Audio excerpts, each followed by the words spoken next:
welcome from the Auto.AI USA 2018 here in San Francisco. I'm here with Dirk Nowotka from Kiel University.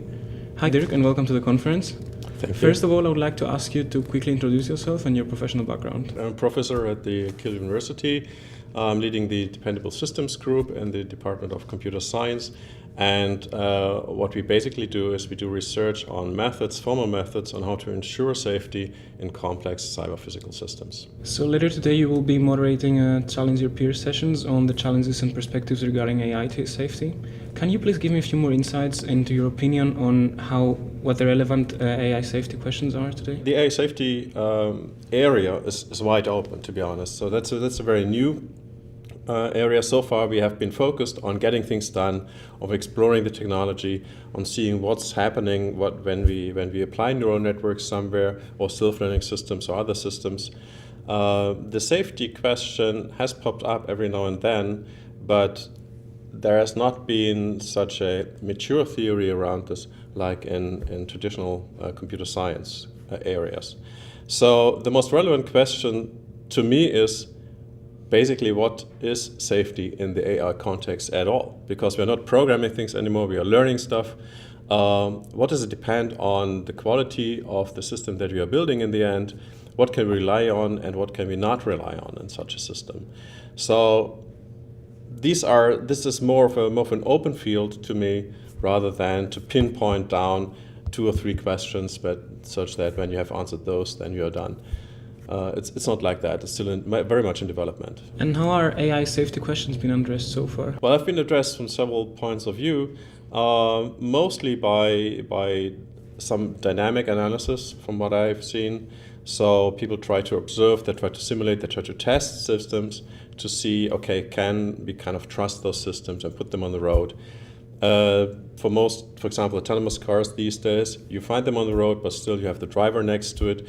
There are some law regulations that prevent you from leaving out the driver. However, there's also some engineering concerns. You still want to have a guy there that takes care of the system when it gets stuck, when it does something unexpected. So that's, to me, that's a dynamic, as the system executes, approach to safety. However, what I think has received very little attention yet is the static analysis of a system. So can I take it and can I kind of prove some statement, anything, on the code before it gets executed? So can I say that this code, this system, this network is not doing something stupid in that class of stupidity, for example, in that error class, right? So these kind of questions, they have just recently been addressed, to my knowledge. Something like 1 or 2 years ago, the first papers appeared on that. And this is where the formal methods, where static analysis of such networks come into play. And that's a subject that's emerging from my point of view. And from your own opinion, how is AI safety ensured? Right now, you cannot ensure it, really. You can test it, and for the most part it works very well. For the most part it even works better than the human being behind the driving wheel, for example. But still, insurance, also you have to define that term. So are there guarantees? I don't think so. Are there high probabilities? Possibly. Is that enough for us? Well, that's up to debate. And looking at the productivity issues of AI safety, what will you think that is important there? It's still more of a research field rather than a productivity thing.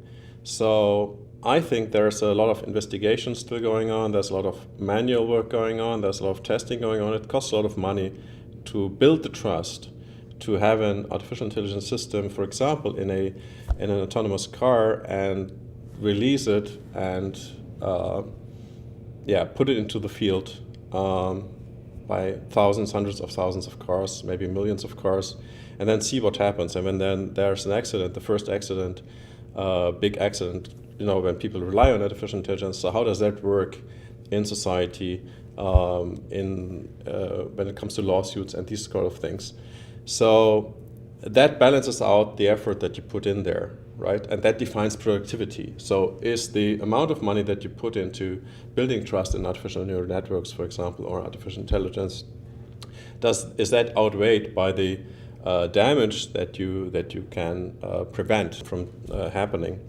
That's still to be seen. As I said, there's a lot of potential for automatizing things more than they are done right now. So right now, there's a lot of manual work there. I think that's where the static analysis comes into play. I think that could do a lot of things for us. So yeah, productivity will be an issue at some point. But right now, to me, the most pressing issues is more about what can we do and what are the relevant questions that we need to answer. What are your first impressions of the conference so far, and what are you hoping to take away from the exchange with the delegates and the speakers? It's a very well-organized conference, first of all. Thank you very much to the organizers. But the talks that I've seen so far are very interesting. So we from academia get a good impression of what's going on in practice.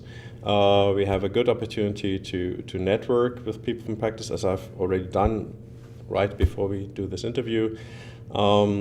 So yeah, I think we need more of such conferences, to be honest. Well, thank you very much for your insights and your time for the interview, and have a great rest of the day here at the event. Yeah, thank you very much.